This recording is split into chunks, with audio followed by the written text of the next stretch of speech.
Hello, wonderful Radical Audacity listener. I have a question for you. When you think of a scientist, what picture comes in your head? Is it like a nerdy, geeky white man with gray hair and glasses and a pencil protector in his pocket? I mean, I think a lot of people think of that. They might think of Bill Nye the Science Guy. They might think of even Neil deGrasse Tyson, Be Still My Beating Heart. But how many people, when you get a picture of a scientist in your head, picture a woman? Did any of you picture a woman? I mean, be honest. Be very honest. When I said to get a picture in your head of a scientist, did you picture a woman? Much less do you picture a gorgeous woman with perfect cat eye makeup, blonde hair, a sleeve of tattoos, and muscles to make anybody envious. Well, today I am talking to Leah Elson, who is a woman in science. She is a female scientist. She is a researcher in the biomedical field. She is brilliant. And her first book is coming out, which is a book that everybody will enjoy reading, especially the child inside you, that repressed child inside you that has a curiosity about all kinds of things. So let me tell you a little bit about Leah. I already told you she's got the perfect cat eye. She's got a sleeve of tattoos. She's an athlete. She's really amazing. But let me tell you a little bit about her as a scientist, because this is incredibly impressive. She studied at Harvard University, the Johns Hopkins University. She's currently getting her doctorate, and she has been published, oh my goodness, hundreds of times. In fact, her work has been referenced over 1,000 times in medical journals. She's a clinical development scientist, a public science communicator, and a nonfiction author. As I told you, her book is coming out. She is a researcher, as I said, in human medicine, and she researches the fields of orthopedics, oncology, neuroscience. She really specializes in nerve regeneration. That's where she is right now. She's been doing this for 14 years. Leah has a fascinating story, and I am really excited about you meeting her and learning what her journey has been like as a woman in science and what her big pet peeves are when it comes to pseudoscience and misinformation. Enjoy the episode.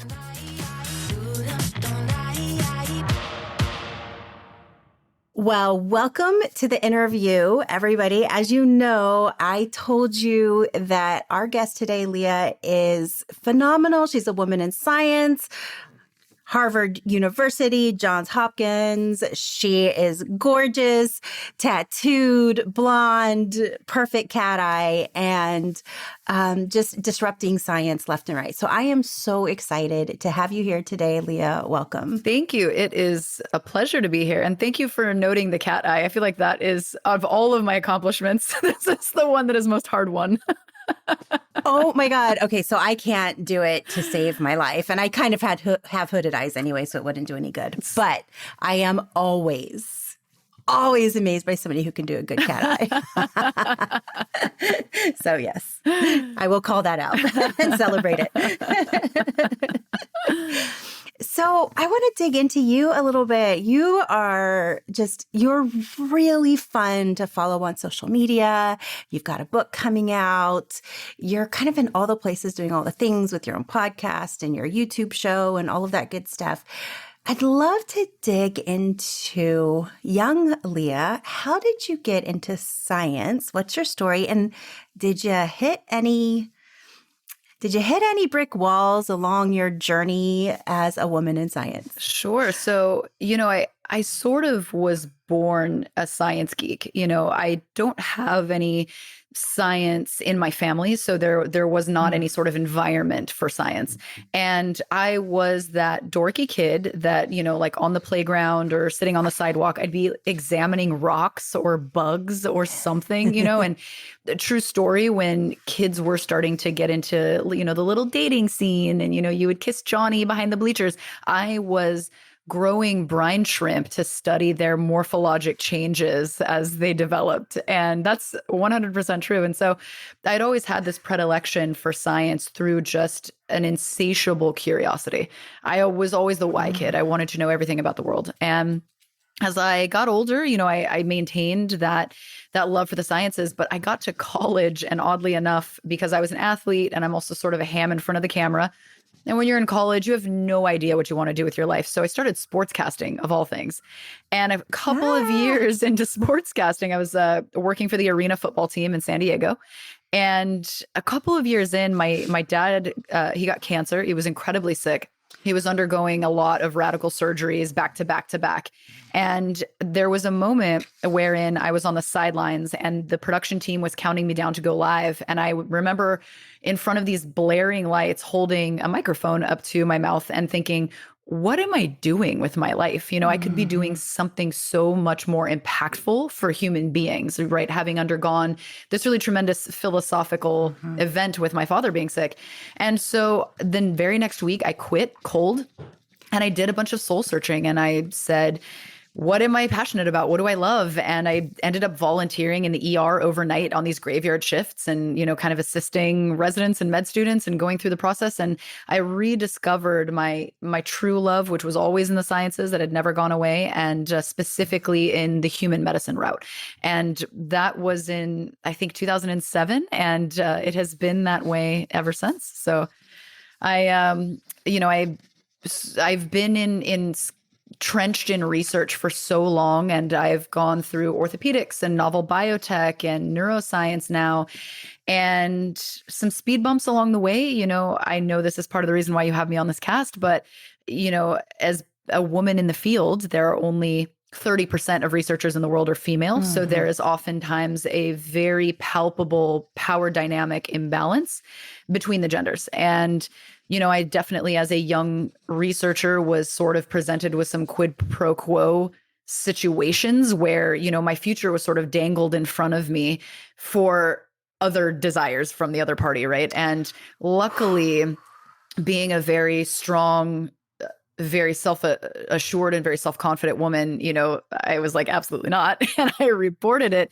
But, you'd be surprised. I mean, some of the things that really surprised me is after sort of one of those incidents and reporting it, my supervisor, who was not involved directly, found out and was cornered me and, was worried about retribution for him. And he's like, I've got kids, and what if this comes back? And what if I get fired? And I looked at him dead in the face and I said, respectfully, you have a daughter. Would you tell her this same thing if this happened to her? So it's definitely something that there is an underpinning of that in the sciences because of the asymmetry. But I think it's slowly getting better. I'm in a very comforting environment now. The CEO of my biotech company is a woman, and most of our scientific staff are females. And that is beautiful to see. And it's wonderful to kind of see that shift, but it's still pervasive. I've talked very candidly about my experiences because a lot of people feel that they cannot come forward. And I've been able to sort of rally tens of thousands of women who have come forward in the comments and they say, yes, or I went through something similar, or I'm going through something now, or tragically, I've even heard stories of women saying, I left the sciences because I couldn't do it. And to me, that's unacceptable. You get paid back in dividends having a very diverse workforce, especially in something that is creative like the sciences.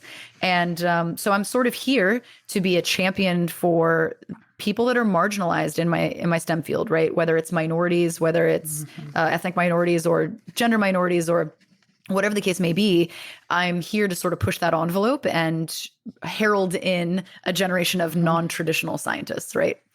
So... Yes. Oh my goodness.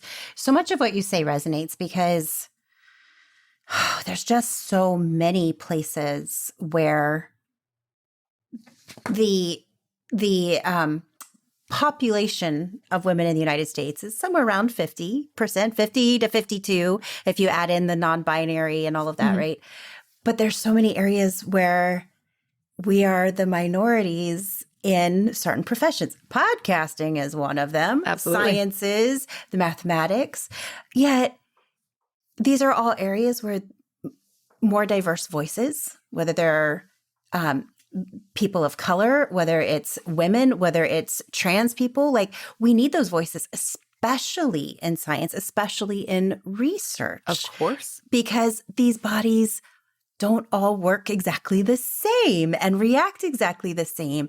So I love that you're really bringing in this influx of, okay, we're starting to see more women, more people of different backgrounds, different racial backgrounds, and things of that sort in, because we need it.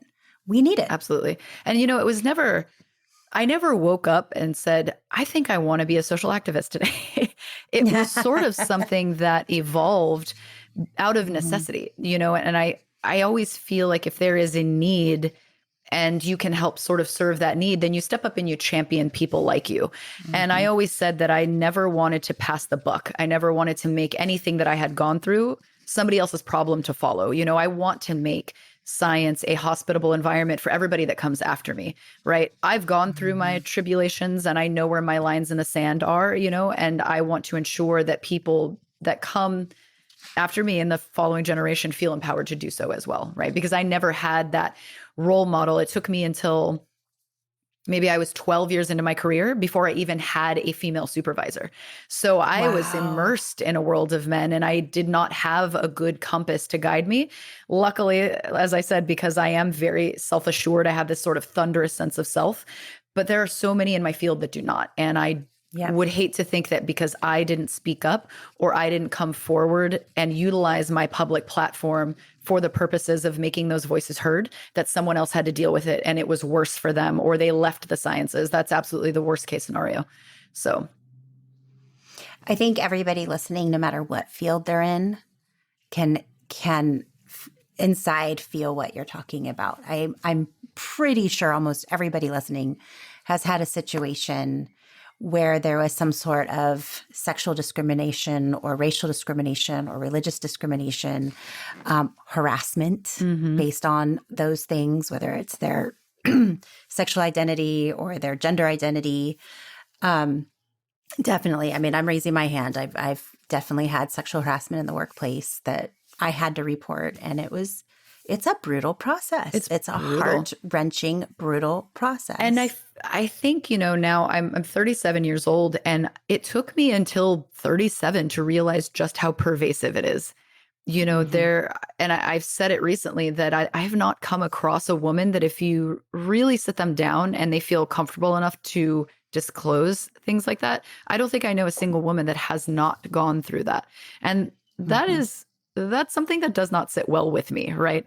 And I think that the more comfortable we get with disclosing it openly and feeling okay to talk about it, the more people don't feel ostracized by their own experiences. And they're like, this guy's sitting here, saying these things to me, but you know what? I know that all my other female colleagues have gone through this at some point. So you know what? No, get lost. You know what I mean? Get lost. This is not going to happen. And I feel like there's a sense of empowerment when you know that there's a community of people that understand implicitly what you're going through. So strip that shame away. Exactly. It's not our shame to bear. It's not our shame to bear. Bring the sisterhood together. And when we can do that, then we can start banishing this stuff. And I think we've seen movements. We've seen movements where these kind of attitudes are dissipating in many areas. Thank goodness. Thank God.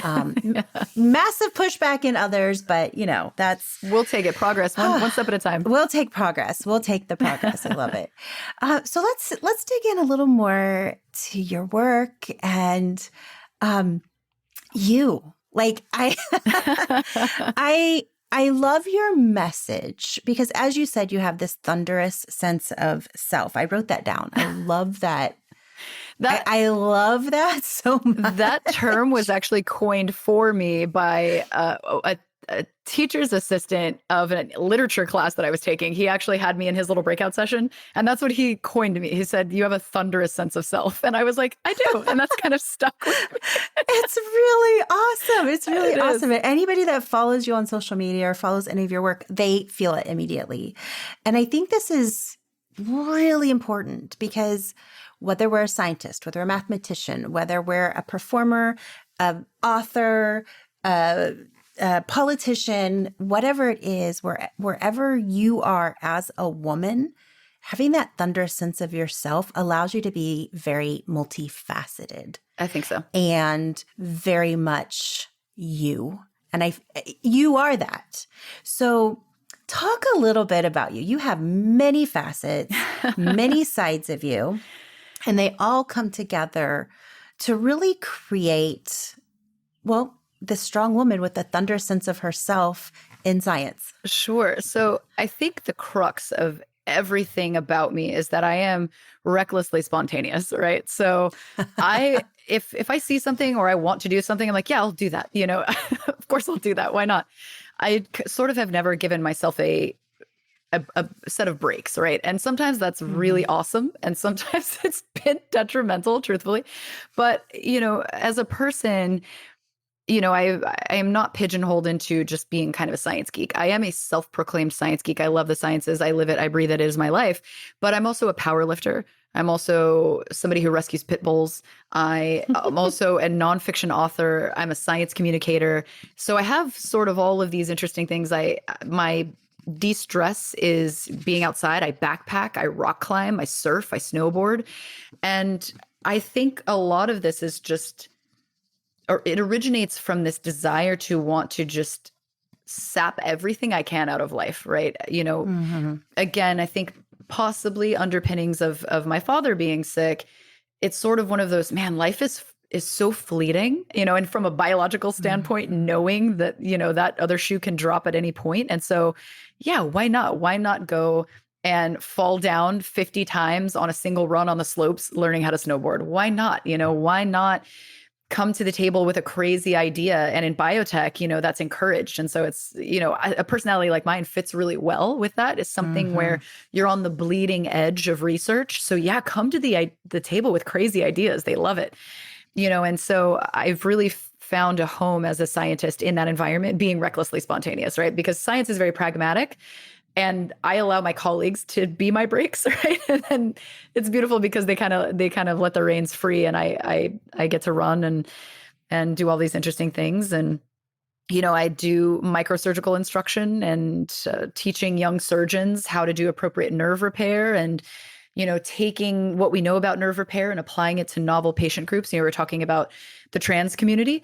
And one of the cool things that I get to look into is how do we make sensate gender reassignment surgery, for quality of life and things like that. It's so important for, radical mastectomies. So you don't lose sensation in your chest, right? Because not being able to feel a hug, detrimental to a quality of life, or even just for protective mechanisms, or, how do we restore sensation and things during these very large procedures, right? You want patients to feel whole in their own body. And so that's very bleeding edge nerve repair type research that's applied.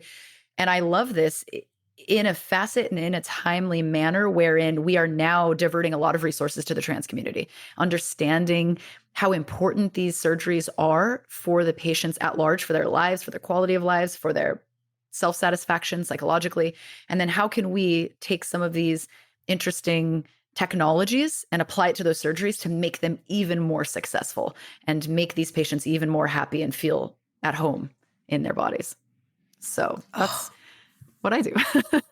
I'm listening to this, and there's a piece of me that is getting very, very, very emotional on so many levels, Just the concept of saying your sensations matter. Yes. Right? Whether you're a mastectomy patient or you're a transgender reassignment patient, your sensations matter. Yes. Your the human, the touch, the nuances of all of that matter.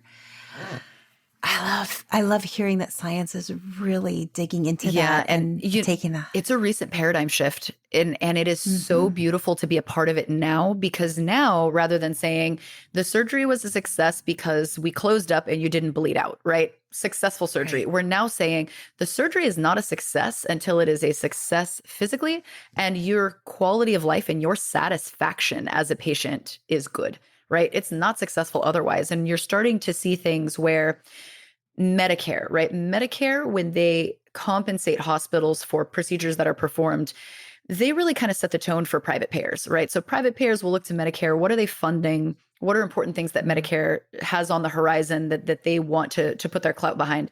And typically these large insurance companies will follow. And Medicare has started instating bundled payment schema where if the patient satisfaction is not stellar, you're not getting compensated fully for that procedure. Wow. Right. And this is amazing. And like I said, a big paradigm shift and a big pivot in the way that we look at even just the basics and the mechanics of compensating hospitals and surgeons, making them accountable for how the patient is doing psychologically. And this is something that's been sort of picking up steam over the last few years. And it's beautiful to see, right? The human side of medicine is so important. I feel like, as an industry and just as medicine in general, we've begun to specialize and subspecialize and really became very myopic in just the task and the science of what is occurring. Yeah. And it sort of allowed us, unfortunately, to lose sight of the fact that this is a patient, this is a human being, and we are reconnecting with that now. And it is so impactful and so wonderful. So I feel blessed to be a part of science and medicine during this time where you're seeing that occur. Being able to for doctors to see a patient as a whole person. It seems like such a crazy thing, right? Like, wow, what a novel concept. But truly, but we need it. We need it. And it seems like that should have been an easy thing to do. But so much of medical history that was taken away. And we're seeing a rebirth, I think. Thank goodness. What some people might consider a crunchier, hippier side of medicine, but truly, and you're starting to see that with work in psychedelic medicine and things like that. It's so important. Well, we're so connected, the brain-gut connection and the, like you said, the nerve, physical, even kinesthetic, proprioceptive, like all of that. It just, you take something away and it starts taking away the way we experience life and leads to depression and anxiety and exactly right. All kinds of things. Oh, I feel like I could talk to you about that forever. It's fascinating. Yeah, it's a wonderful, hopeful topic. So fascinating. All right. So the next question that I have for you, the next thing I want to talk about, I feel like your book will address a lot of it. So let's bridge between the next topic that I want to cover with you. Let's kind of talk about your book a little bit. Your book is called There Are No Stupid Questions in Science, which I love because for non-science people, I think sometimes we feel like, is this a dumb question or not? Will you tell us a little bit about your book and what inspired you to write it? Absolutely. So There Are No Stupid Questions in Science is really paying homage to the childlike awe that we all have with the world around us, right? And there's something that happens between childhood and adulthood wherein we are so curious and we're these balls of energy that want to understand the world around us. And then as we develop, we sort of lose that innate curiosity. But what I have done as a public science communicator, I started a couple of different series where I allowed my viewers to submit questions, any scientific question under the sun. It could be something about exoplanets. It could be about dark matter. It could be about human biology. It could be about how plants photosynthesize. We've covered all kinds of topics. And it was really meant to sort of show people that, all of these simple questions evoke very elegant responses. And so the book was born from that, wherein I've been submitted from thousands of people all over the world these questions. And these are questions I have not answered online and I've sort of just made a repository of. And I've now decided to make that same sort of quirky, awe-inspiring, sarcastic, funny, staccato delivery that I have on the internet into a written format. And I illustrated it. There are 103 illustrations. They were originally illustrated in crayon, again, paying homage to the sort of childlike nature of the questions in this book. But we cover everything from astronomy, biology, physics, chemistry, human medicine. We cover the gamut, right? Over 100 questions. And it was a blast to write. It was sort of something where, again, recklessly spontaneous. I was in the car and I thought, man, somebody should really write a book, like kind of a sarcastic, funny, quippy book about science. And then in the same thought, I was like, man, I should write that book. And so I did. I went down this journey of writing my debut book, and I'm floored. I'm floored by the response, even in its pre-order phase now. So it looks like it's so much fun. I follow you online, following you on Instagram, and your last few posts are all about your book. Oh, yes. Getting to the little flip through. I think what I'm really excited about with this book is what you talked about with that insatiable curiosity. So much of adulthood is hard and heavy, and we let that curiosity go a little bit. But curiosity is really what keeps our brain alive and keeps our body alive and keeps that magic and joy. I was just reading a quote from Roald Dahl about, I'm going to totally mess up the quote, but the essence of it is to keep that sense of magic and wonder, right? Like you have to keep that sense of magic and wonder. And I feel like that's the direction you're going in. Absolutely. With this book, Absolutely. And that was that was the whole crux of writing it, is that, these simple questions like, why is the sky blue? You know what I mean? It evokes this very elegant response of how light travels in a wave property, and those waves will get dispersed when they hit our atmosphere. And that happens to that wavelength of blue light happens to coincide with the size of particles in our atmosphere. So it gets stripped away and it sort of bounces around and creates this blue hue. But on Mars, their sky is red for a similar reason. And, there's these amazing things that are beget from the simple questions. Why is the sky blue? Why do cats purr? What's happening? All of these strange questions. Yeah. And, when you really dig into it as an adult and you read it, you're like, wow, that's actually quite complex, And so it's the encouraging of adults to dig down and ask these same questions, right? Because as scientists, we're sort of stuck in a perpetual childhood, right? We always ask these questions day to day. And so I wanted to, especially in a time post-COVID where there was a sort of pitting of the public against its scientists, I wanted to bridge that gap and bridge that scientific illiteracy that is so pervasive and show people that science isn't scary. It's actually really cool and fascinating and so helpful in day-to-day life. So I'm very, very excited to have the opportunity to even get to do that. Okay, so I knew it would be the perfect bridge, because that's really what I wanted to talk about, is this where science is right now in the world, and how pseudoscience and misinformation is almost, it's like mainstream now. And science is like, oh, you're like science, like you're going to listen to your doctor. Like, what? Yes. So I'd love to talk to you about that as somebody immersed in science. I don't even know how to phrase a question about this. It's more like, I guess, what do you think about all of this, and how do you approach that? Well, to be honest, as a public science communicator, I'm on the front lines combating it every day, and that's the reason that I put effort into making videos and reels and TikToks explaining scientific concepts. It's the combating of misinformation. And I think right now, science has a massive PR problem, right? And it is perpetuated by traditional media, because traditional media gets more advertisement money with the more viewers they can pull.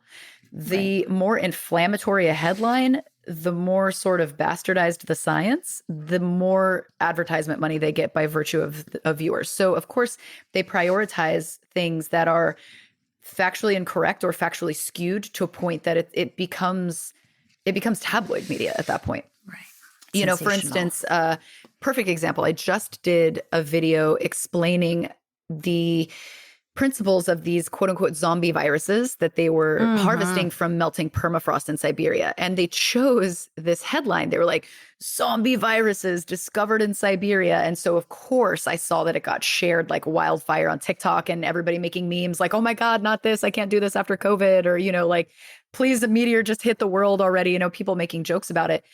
And people saying the first thing they did was they launched sort of slanders at the scientists. Like, why would they do this? Why would they reanimate a zombie virus? That's dangerous. Look what happened with COVID. And so I was like, okay, wait. And I made a video about the reality. And the reality, despite the headlines and despite the hubbub, is that the viruses that were pulled from the permafrost were studied to uncover what are the risks of human safety as we continue to heat up our own climate. And they're called quote unquote zombie viruses because we resurrected them from 50,000 years being frozen in permafrost. They're not going to turn anyone into zombies. And furthermore, the viruses we chose to reanimate are only infectious to amoebas for the purposes of human safety, right? And so they pose no risk whatsoever. But when you look at the headlines, you're thinking, oh my God, what are scientists doing? And so traditional media is really perpetuating this problem with PR in our field. And then, of course, which is intrinsically linked to that, then you get the pseudoscience and you get the spread of misinformation on social media. So it usually originates with traditional media, and then there's a trickle-down effect where then people will begin to, again, share memes and then come to their own conclusions. And if you're not traditionally trained in the sciences, a lot of these things can be very difficult to unpack. And then it gets skewed, and then it makes it to the likes of me. And I'm like, okay, let me set the record straight on this. This is actually not crazy. So it's this weird positive feedback loop of traditional media and social media kind of starting these firestorms. And it's really not reflective of what's happening in the sciences or intent for research and things like that. And it's difficult. And that's why science communicators like me are so important, right? You need to have somebody in the din saying, actually, I'm qualified to talk about this, and that's incorrect. Hello. Yeah. Hi, I've got multiple degrees, and I can tell you that that's not how that works. All right. So, okay. So for regular person out there that, high school, maybe a little college science is it, I went the oceanography route. I love oceanography, but definitely not a scientist, right? Definitely not a scientist, but I'm interested, very interested, very curious, but there's always that, what do we actually believe? Sure. Because, I like to think that I'm a really good critical thinker and ask a lot of questions, but there have been a few times where I've just because of everything that's out there, where I kind of started down a path and thought, oh, well, that led somewhere crazy really fast. Well, and of course, so how does a normal person figure out? Sure. So the biggest thing is consider the source of information, right? Yeah.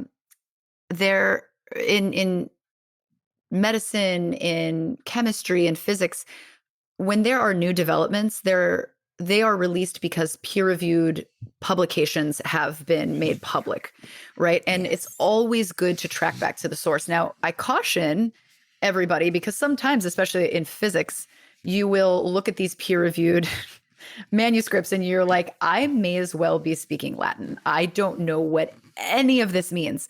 But you can read an abstract. Oftentimes the authors who have published groundbreaking information will then subsequently be interviewed. So I always think that for, a general consumer of science, websites like Science Alert or Science Direct, they typically will, their jobs, they're writers, they will take the peer-reviewed literature and then they will sort of rewrite a little one-page article where you can get the gist of what's going on without having to go through like the lab protocols and all of these big scary terms and chemicals. And you're like, I don't even know what this means. So some of these trusted sources will help you digest that information, right? And they will cite the articles, they will cite the authors. Sometimes they interview the authors, and you can get kind of a firsthand look of that sort of thing. I would strongly caution against people speaking very confidently on social media, especially when, you might see, and a huge problem that I've seen lately is it'll be like, Dr. John Smith comes on and talks about how, vaccines cause autism.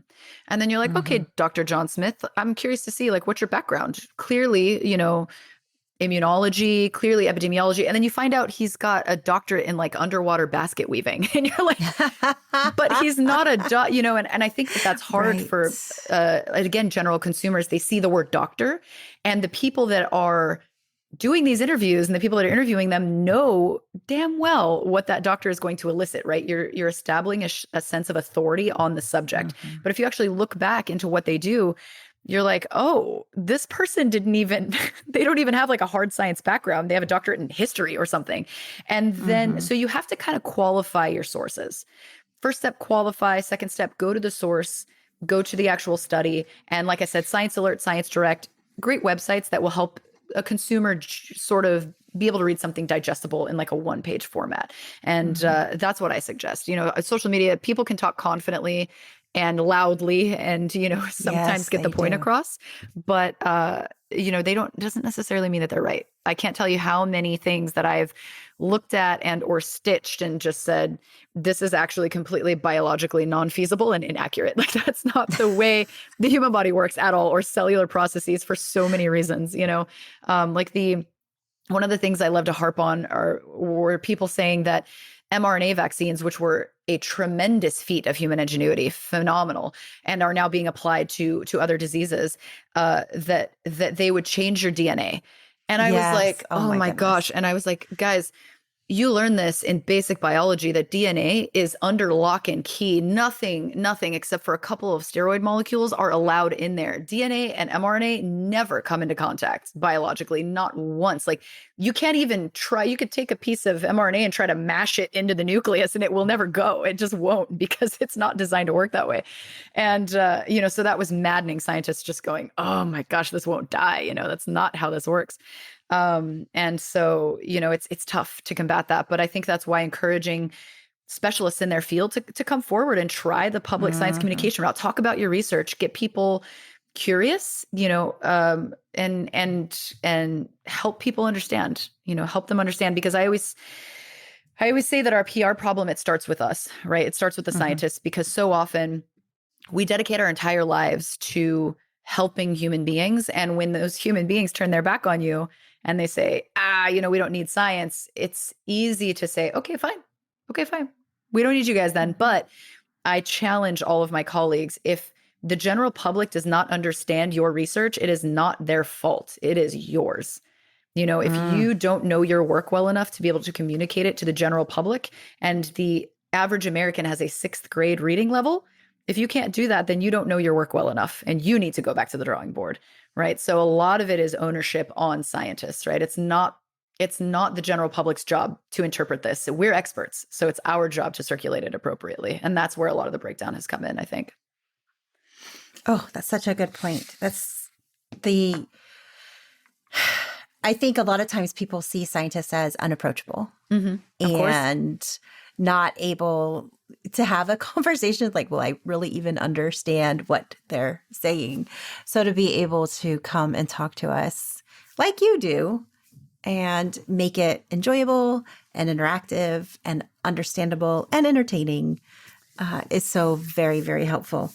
All right. So I have to know, other than the mRNA thing, what is your favorite pseudoscience or misinformation to debunk? Wow. What is your grandstand, your thing that you're like, oh my God, this is the thing. I've got to talk about this. One of my favorite things is the idea, and I don't know why it happens to be vaccine related, it just does, but the first thing that comes to mind is that vaccines cause autism. That is predicated upon the work of a physician who only published on like 12 subjects. And it was ultimately found that his data was so skewed and so misrepresented that he not only has been completely discredited in the medical field, but he had his license revoked. So everything that people come to the table with, you've got the McCarthy's of the world and a lot of celebrities leading this charge that vaccines cause autism. And what they're predicating it on is work that was actually skewed intentionally by somebody who subsequently had their license revoked, but nobody talks about that. Mhm. And so that's one of my favorite things to debunk, because one of the biggest things in science is that correlation does not equal causation. Yes. And when you look at the timeline of when children finalize their regimen of vaccines, that's about the time that you can first diagnose early signs of autism, right? So it's kind of like saying, okay, well, this child finished their regimen, and because now is the age where you can first start to see these symptoms, I'm seeing these symptoms, so obviously it's vaccines. But you have to understand that with the data that's available, that's like saying, well, the parents drove a blue Honda Civic to the clinic, which means that anyone who drives blue Honda Civics, their child will have autism. That's about how correlated this data is, right? It's really just temporal in nature and has nothing to do with a cause and effect type thing. And this has been shown in thousands of peer-reviewed studies. I mean, there have been these large longitudinal national studies where they said, okay, cool, we have thousands of children. Now let's take a look. What's the association? And there was none. And yet still, people will find this paper that is from a physician that had his license revoked because of this paper, and nobody talks about it. So that's one of my favorite things to talk about. Is oh my God, I'm so glad you brought that up. I have an 18-year-old, and he is on the autism spectrum. And it was about that time when all of this came through, yeah. right? Yeah. Thankfully, I had a great doctor. Dr. Sears is world renowned, and was just such a great doctor to have at that time. And was so understanding. But I knew within a month or two that he was different, and being my first child and all of that kind of stuff. People were like, oh, Tiffany, you're just being a, high stress mom. And I'm You're like, worrying. no. Yeah. Like, there's like, he's not responding the same way as most babies. He's not, he wasn't hitting his milestones, and extraordinarily fussy, upset baby, and just like all kinds of things. And sure enough, he was diagnosed on the autism spectrum. But I'm like, that was before he got any vaccines I knew. And so that's always been my thing as well, of like, you can't. I was always suspicious of vaccines cause this. Like, I just don't know. No. Yeah. So I'm really glad you brought that up, because I've had a lot of people push back on me about that. Sure. Yeah. Because I went ahead and got him all his vaccines because I had rubella as a child, and I had scarlet fever as a child, and I have issues from it still. So it's like, no, if I could keep him from having all of that, then let's not. For the first time, and if you haven't, if the listeners are out there sort of on the fence about it, if you have not seen videos of infants with whooping cough, it's absolutely horrible. And for the first time in decades, we are having this surge in infants with whooping cough. You know what I mean? Because of the fear of parents on this vaccine kick. And here's the thing. I get it. Because as a parent, you just want to do what's best for your family. Yes. And so and this is where the sort of illiteracy in the science issue comes in, because people ask me, Leah, why care? Why put so much effort into public science communication? And I say, because a population that doesn't have a good foundation in the sciences can be detrimental to themselves, right? Because you have legislation coming up on certain issues that require a foundation in the sciences. Otherwise, it's easy to get skewed on, again, traditional and social media opinion, or things, where parents are like, I really want to make the best decision. And they look at these authority figures as celebrities, and they're like, well, a celebrity wouldn't lie to me, right? Or a celebrity knows what they're talking about. But, and I get it. And I understand where they're not doing it because they're like, whatever, I don't care. I just don't want a vaccine. It's because they care so deeply. And so that's where I'm saying, from scientists, even though we get pushback, I mean, I just did that video on viruses and global warming, and I had 3 comments that were like, global warming's not real. I was like, it is. Okay, it is. But global warming's not real because it was a real cold winter. Exactly. Right. And we got more snow this winter than ever. So global warming's not real. Exactly. So when you talk about the vaccines and autism, that's something that is a trigger point for parents. And so rather than, me arguing with somebody in my comments, I take the time to educate. I'm like, listen, I know you're doing this because you're scared and you care. And I want to see passionate parents out there, but I also want to take this opportunity to educate you so you can make an even more informed decision, right? Don't take a celebrity who may only really just be rocking a birth certificate and not much else. It's in the diploma category. Listen to both sides, and then make a determination. That's all I ask, So scientists, rather than turning your back, take a moment to educate. Know that it's not a personal attack on you. It's just fear. And that's totally understandable and human. And I get it. Okay. I think this is the perfect mic drop moment for us to make a transition into getting to know you a little better. Okay. Because you're a really fun person to get to know. Well, thank you. So let's take this mic drop moment of everybody. Make sure you're checking your sources, you're following the scientists, and paying attention to them, and also following your insatiable curiosity, of course, to ask the questions. All right, so let's get into some questions that I have for you. Yes, ma'am. The first question, it's all about books. I'm a big, giant book nerd. Has to be. People that follow me are big, giant book nerds. You have a giant bookcase behind you. You're a big, giant book nerd. You wrote a book. Of course. I think you've probably got another book under wraps as well, right? Yes. So I just would love to hear from you. What book are you reading right now? What are you enjoying? Are you even getting a chance to read right now? My reading time is so limited. I'm reading science fiction right now, but one of my most recent delights that I've read that I think if you're listening to this podcast and you like my shtick and you kind of like that casual science delivery, I'm a huge fan of Mary Roach. She wrote Bonk, she wrote Spook, she wrote Stiff, which is a book. The book Stiff, I think she won New York Times bestseller list accolades for most of a year.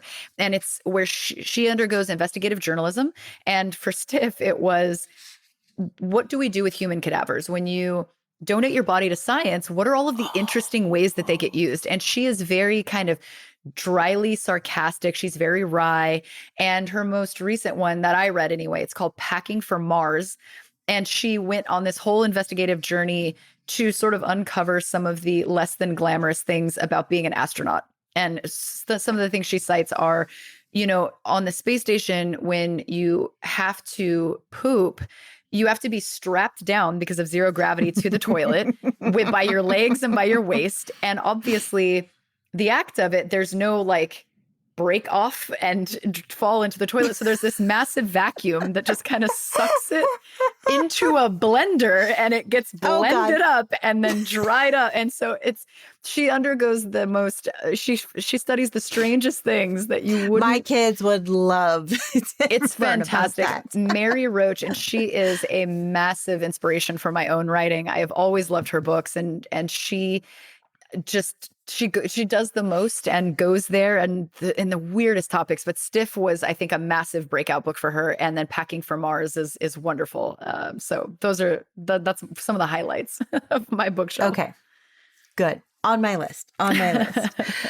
Okay, now we get to move into what is probably the hardest question of the day.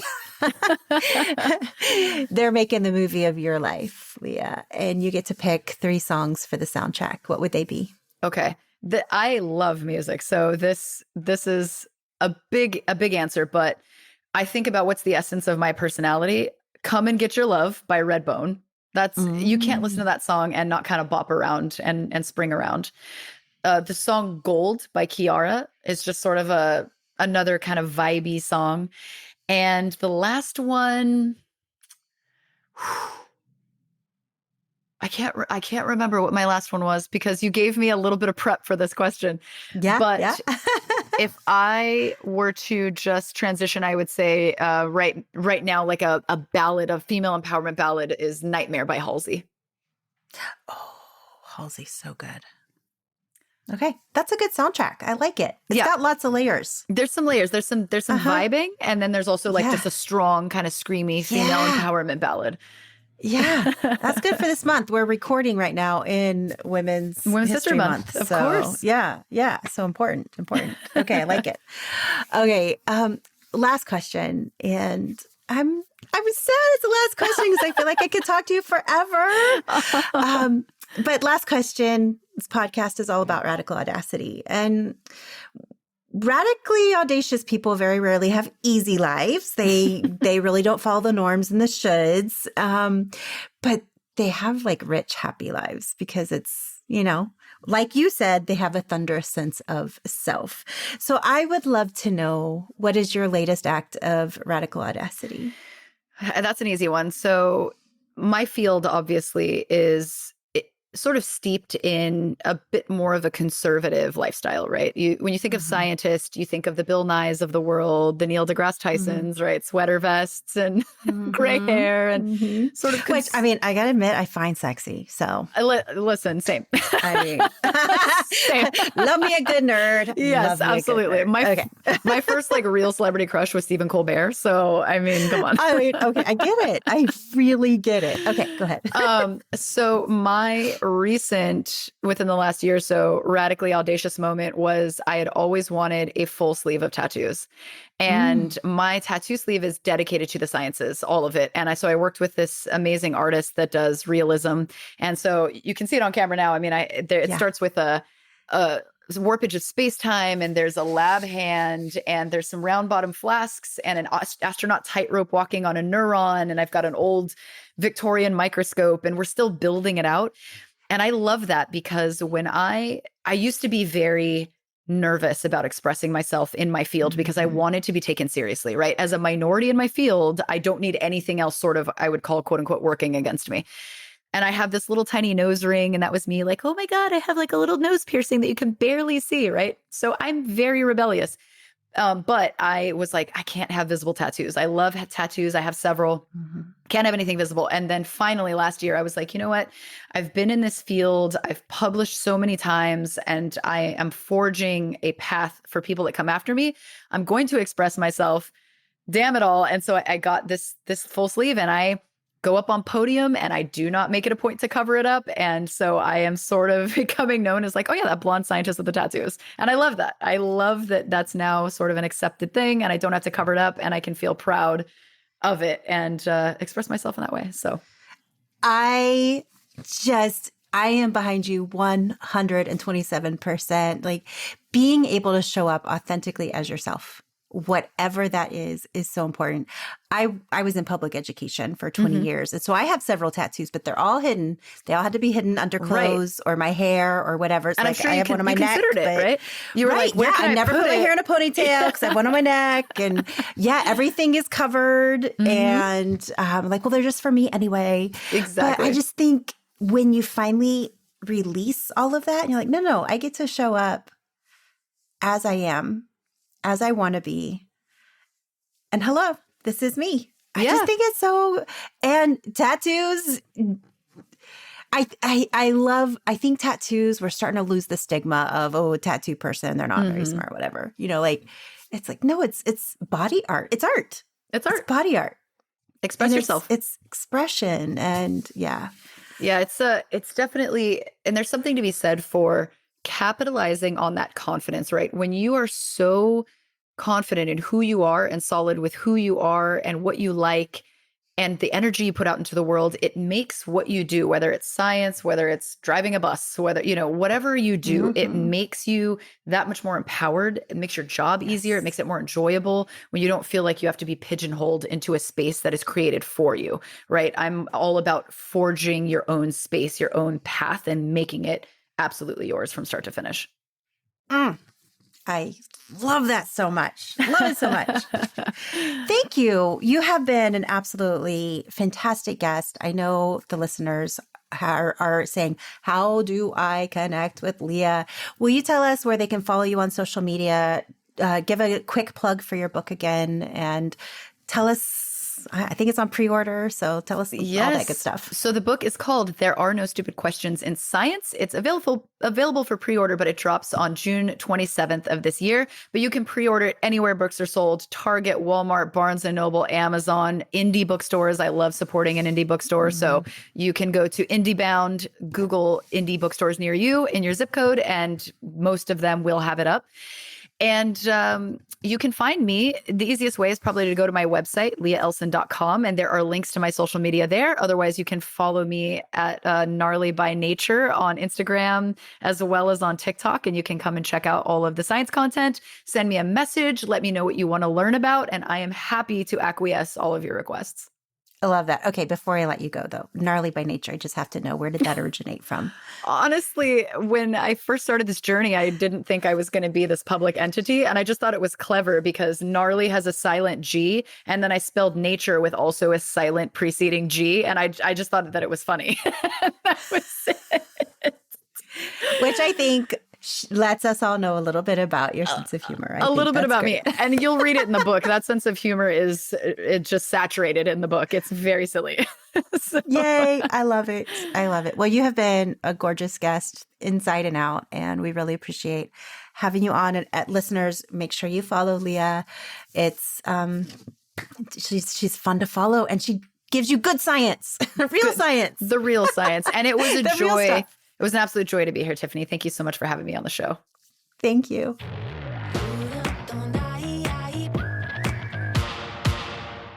Okay, listener, how incredible was Leah? How much did you just hang on to her every single word? She is vibrant, vivacious, funny, just on the nose, and a joy to talk to. A few things from her conversation stood out to me. I was furiously taking notes. You might hear my paper moving around as I'm looking at all my notes. She talked about how, as a child, she has that insatiable curiosity, but she lost it along her way. And it made me wonder, how many of us started life with that insatiable curiosity, all of those whys, all of those wonderings, all of those explorations, and then somewhere along the way, we lost it. Somebody told us we asked too many questions. Somebody told us we were too nosy. Somebody told us, well, why are you even asking that? Don't you have the answers? That's not an important question. Somewhere along the way, someone told us that our questions were not valued, that our curiosity was not valued. I know it was like that for me. I know a huge reason I got in trouble in my religion was all of the questions I asked. And I wasn't asking irreverent questions. I was a very devout person, but there was so much I wondered about, so much deeper understanding I wanted to have. And I was constantly told that I asked too many questions and I just needed to have faith. And that gets to you. You hear it over and over and over again. And eventually you resign yourself to, well, maybe I should ask fewer questions. In fact, have you ever been to a conference or a talk and afterwards they say, okay, any questions? And everybody just kind of looks around and they don't want to be the first one to have their hand raised? Yeah, it's crazy, right? It's crazy, but we all have questions. We're all curious. So I love that she was able to awaken that curiosity back in herself. It was a sad thing that caused her to awaken that curiosity, her father getting sick with cancer. But she did get curious to say, what am I doing with my life? How can I serve people better? How can I dig into what I'm truly meant to be doing? And that's when she got back into science, and she really looks at science as a form of activism. I love that so much, how she talked about it is her job to stand up and champion for people, to make science a hospitable environment for women, for people of color, for trans people. She just really views it as her job to make science, the being in the sciences, more hospitable for a much more diverse range of people. And I thought, wow, that is a beautiful mission to have in your life. The phrase that she used, I feel like this needs to be a book title, a podcast title, something. Thunderous sense of self. She talked about how she has a thunderous sense of self.